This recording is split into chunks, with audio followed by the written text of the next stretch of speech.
I'm been very concerned lately about China and sort of we have transferred so much money from our economy over to China by buying all those things and supporting their economy over there so they could make more and more money. They are now all over Africa, you know, buying things and investing over there and getting those countries dependent on them and supporting, you know, non-democratic people. And I'm just like wondering, whom? Well, we are in a country that supports Saudi Arabia. Yes, that's true. Right. So suddenly we have a problem with, you know, superpowers supporting non-democratic people? Yes, I mean, yes, I do, but I also am just concerned that we've sort of created the economic power that China sort of has now, and they're using it, I fear, going to be using it against us eventually and against the better interests of a lot of people. Allow me to put your mind to rest. Okay, great. You shouldn't worry about that. Okay. It's very simple. And let me explain why you shouldn't worry about that. But please continue. Well, I mean, they're in Africa. They're lending money to countries to build ports and different infrastructure. To build what? Port. And harbors. What's wrong with that? And well, because countries that need ports get ports. But they're making people dependent on. I mean, I know it's the same thing that we've done, which is no, it's horrible not. Around the world. They are far more humanistic than the United States ever was. Really? Okay. Absolutely. Great. So. Let me give you an example. Of course, they are peddling for influence. Yeah. Yeah.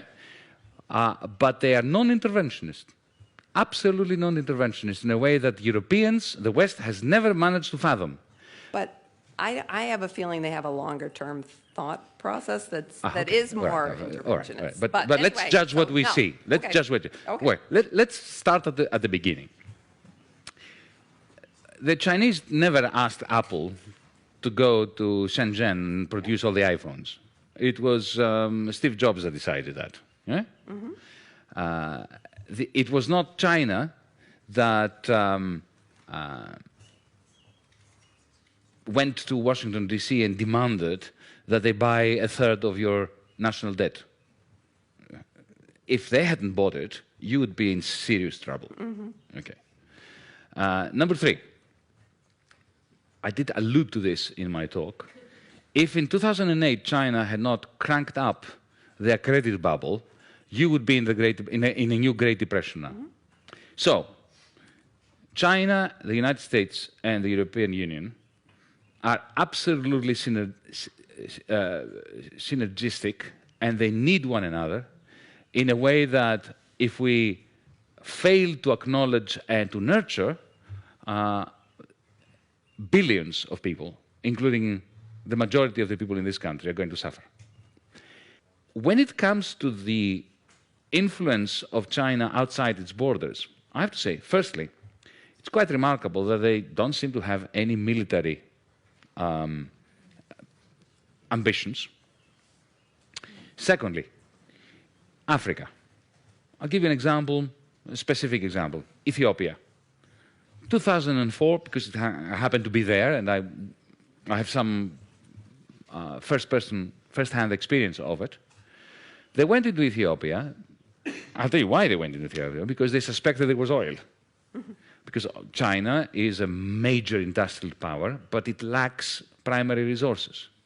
Now, instead of going into Africa with troops, colonially, destroying the country, killing people like the West has done for the last 100 years, what they did was they went to Addis Ababa and they said to the government, we would like, we can see you have problems with your infrastructure, we would like to build some new airports, upgrade your railway system, create a telephone system, and rebuild your roads. And we'll do this all for free. No strings attached. We don't want anything from you. And they did. Why did they do it? Because it's soft power. Because because they knew that if oil is discovered, and it was discovered later, then, of course, the Ethiopian government will be much more open to Chinese oil companies coming there. They have never combined their investment with imperialistic view. You know, when I was Minister of Finance, I had a very interesting experience with COSCO, one of the Chinese national companies that in the end bought the port of Piraeus. When I moved into the ministry, I found a contract from the previous government that they had already sold the port of Piraeus for a pittance and other ridiculous conditions to the Chinese, under the guidance, of course, of the European Union and the International Monetary Fund as well. And in other words, I was, as a minister, I was bound to a particular deal that was terrible for Greece. And I went to the Chinese and discussed it with them. And I was really astonished. I said to them, look, you're paying too little, you're not committing to a sufficient level of investment, and you are treating our workers as fodder. You are effectively subcontracting labor to horrible companies that exploit the workers, and I can't deal with this. And effectively, I proposed to them to renegotiate the contract. So instead of getting 67% of the shares of the port, they would get, with the same price, 51%.